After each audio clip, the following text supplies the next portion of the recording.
30中程风雨雪，万里游路云和月。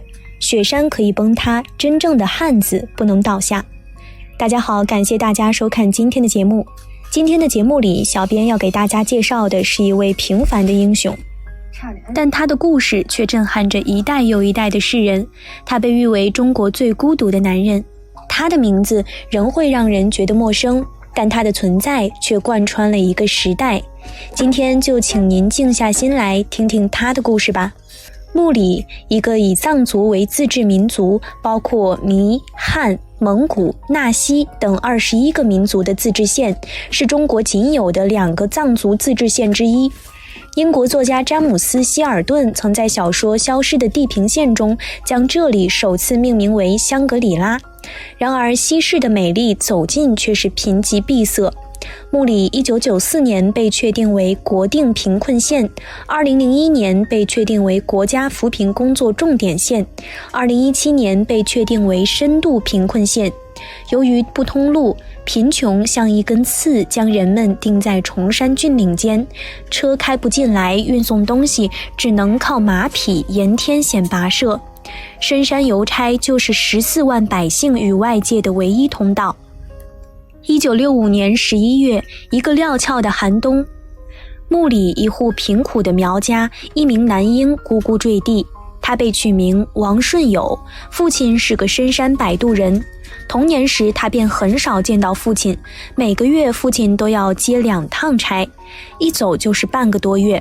每逢父亲出门，母亲总会虔诚地点香祈祷，小小的孩子躲在门后偷看，带着些敬畏。很久以后的某天，父亲一身疲惫地回了家，郑重地将工资交予母亲，便进了屋。隔着木板的缝隙，他看到父亲腿上道道血痕，听着母亲压抑又心疼的哭，他再也忍不住地推开门：“爹，咱换个活法不行吗？”父亲一愣：“不行，谁都不干，信谁送。”说着从怀里摸出个小塑料车：“给，县里买的。”稀罕的玩具点亮了大山里孩子童年的色彩。而后又有托父亲捎信的乡亲上门感谢，小顺友不由暗自期待，长大了要像父亲一样到外面去看看。19岁，王顺友从父亲手中接过了马班邮路工作。第一次出发前，他兴奋得一夜没睡，但很快这份热情便被现实打得粉碎。这份工作远比他想象的辛苦和孤独。他负责的邮路从木里县曾经白雕乡、三绝鸭乡和裸波乡至卡拉乡，往返里程584公里，期间要翻过20座海拔1000米的高山。一路上不仅要适应各地的巨大温差，还要独自穿过野兽出没的原始丛林。一路上蛇虫随处可见，有被毒蛇咬伤的山民永远睡在了这条路上。这条艰险的路每走一趟就需要半个月，1月2次。高山密林，荒无人烟，饿了他就掏出自带的馍馍，困了就在山洞或大树下栖身。这一路没有同行，寂静无声，陪伴着他的只有一匹白马和一壶老酒。第一次独自出差，他哭了。夜晚对着月亮进退维谷时，他掏出酒壶猛灌了几口，心里想怎么也要拼着走完这一趟，帮乡亲们把物件带到。那一次回到家，他本想打退堂鼓，但回到村里就看到了早早守候的乡亲们。有些老人一辈子都没有走出过大山，拿到他递过来的报纸，苍老的脸上笑成了一朵花。有些妇女丈夫在外务工，薄薄的几张信纸寄托着无尽的相思。有留守的孩子拉着他的衣角，怯怯地问：“顺友叔，有我爹的信吗？”一看到他掏出那绿色的包裹，孩子一蹦3尺高，比过年还高兴。从前车马很慢，书信很远，一生只够爱一人。那天他看着看着，忽然就红了眼眶，灼热的泪水滴在了这方生养他的黄土地上。群山环抱，地广人稀，每平方公里只有9人，全县28个乡镇不通公路，不通电话，以马驮人送为手段的邮路是当地百姓与外界保持联系的唯一途径。他能走吗？不能。连日来的辛酸恐惧仿佛也在顷刻间烟消云散。一个孩子抬起头，疑惑地问：顺友叔，你咋哭了？他抖了抖嘴，辞工的话终于还是没说出口。拉过马又向下一个村子进发，身后的一群人大喊着再见再见。他没回头，走出很远后终究还是抬起了手，再见。为这一声再见，他坚守了32年。1999年，王顺友开始负责县城至白雕乡、三绝鸭乡、裸波乡的投递工作。这条邮路往返360公里，每月2个邮班，一个邮班来回14天。他每月有28天要徒步跋涉在苍茫的大山中，这条路被称为鬼见愁。最高处海拔近5000米的查尔瓦山，全年中有6个月冰雪覆盖，气温达零下20摄氏度。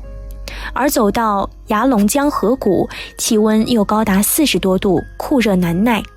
这一路温差60度，这条鬼见了都愁的路，王顺友一走就是32年。1988年7月，王顺友送邮件来到牙龙江边，他把溜索捆在腰上，向牙龙江对岸划过去。不料快到对岸时，溜索上的绳子突然断裂，他顺从2米多高的空中摔在河滩上，邮件包从背上弹落在滔滔的牙龙江中，顺江飘去。王顺友呼的一下从河滩上爬起来，抓起一根树枝就跳进了湍急奔流的江中打捞邮件。几经搏斗，他硬是从汹涌的江水中把邮件包抢了上来。上岸时，他累得瘫倒在河滩上，可只休息了一会儿，便又背上邮件艰难进发。那次，王顺友的马因为受惊踢了他一脚，正好踢在肚子上，疼得他直不起身。可他却依旧坚持把所有邮件都送完，直到受伤的第9天，他才去医院做了检查。医生惊了：你肠子破裂，已经严重感染，再晚来一会儿，命就没了。2000年7月，王顺友翻过查尔瓦山，途经树珠林场时，遭遇了2个劫匪。对方亮出了刀子，强迫他交出身上财物，他却丝毫没有退却，反而对着劫匪大吼：我是香油员，是给大家送报纸信件的，要钱没有，要命一条。然后他不顾一切地抽出随身的柴刀，仰天长啸。悍匪瞬间被眼前这个黑瘦驼背的邮差镇住了，两人对了个眼色，正合计该怎么办。王顺友看准时机，飞马从2人中直冲了过去。那天他一直向前飞奔，不知跑了多久，直到马累得瘫在地上，他也冷汗直流。邮件都保住了。回到家，他和妻子讲起此事，妻子吓得忙说：可不能和他们硬拼，保命要紧。他却郑重地说：这每一封邮件也都是乡亲们的命。2002年12月，日本 NHK 电视台听说了王顺友的故事，专程派了一个摄制组赶到了墓里。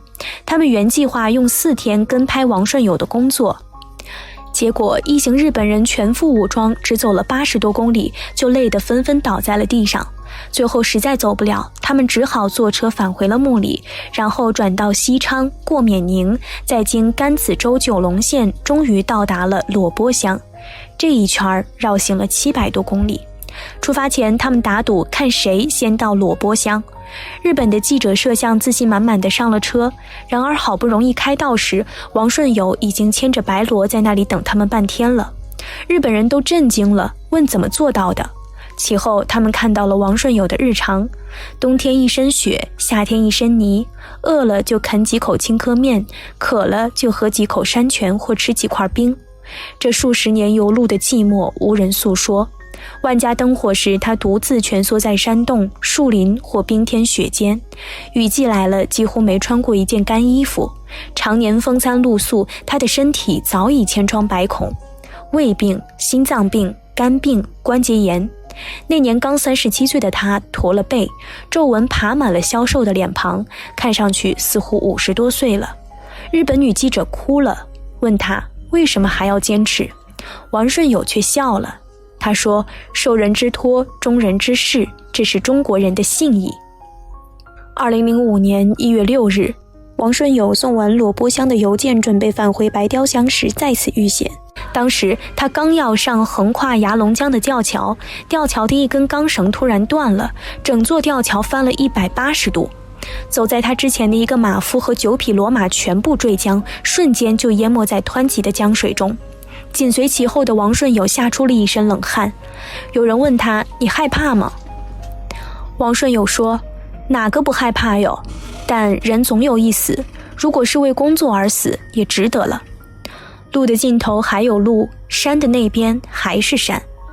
近邻尚得百里远，世上最亲邮递员。”王顺友在大山里默默行走了20年，终于他被强制休息了几天，这次是去领奖的。2005年10月19日，万国邮政联盟总部会议大会131年的惯例被一个中国人打破了。王顺友成为了自1874年万国邮政成立以来第一个被邀请的最基层、最普通的邮政员。因为要去领奖，县邮政局临时聘请了一老乡代班，谁知刚领奖回来，不放心的他就匆匆赶回了邮局，分发邮件、办理手续，一直忙到了晚上。第二天一大早，王顺友又骑马上了路。沿路上好多收件人都得知他得了奖，纷纷夸赞。他憨厚的红了黝黑的脸，受到那么多人的关注，我不能骄傲，不能停下来，我要更好的去走好马班邮路，才对得起大伙儿。2017年，木里县绝崖乡公路开通，凉山州终于结束了马班邮路的历史。至此，王顺友在雪域高原跋涉了26万公里，相当于走了21趟2万5千里长征，绕地球赤道6圈。32年，他投递报纸超25万6千份，杂志2万2400份，函件4万8千份，包裹1万9200多件，没误过一个班期，没丢过一封邮件，投递准确率100%。多年的积劳成疾摧毁了他的健康。2021年5月30日，王顺友突发疾病去世，年仅56岁。生于斯，长于斯，葬于斯。一个人，一匹马，一壶老酒，一首歌，32年飞雪传心。这个朴实的中国男人用一生书写了一段世界邮政史上的传奇。王顺友生前曾说：“我愿一直走，但不愿后人再走这条马班邮路。”生死路上跋涉32年，他最大的梦想是通公路，如今他的愿望终于实现了。我们总是骄傲地称中国是基建狂魔，其实哪有什么基建狂魔，不过是一群人在替我们负重前行。哪有什么超人，不过是平凡的百姓在做着不平凡的事业。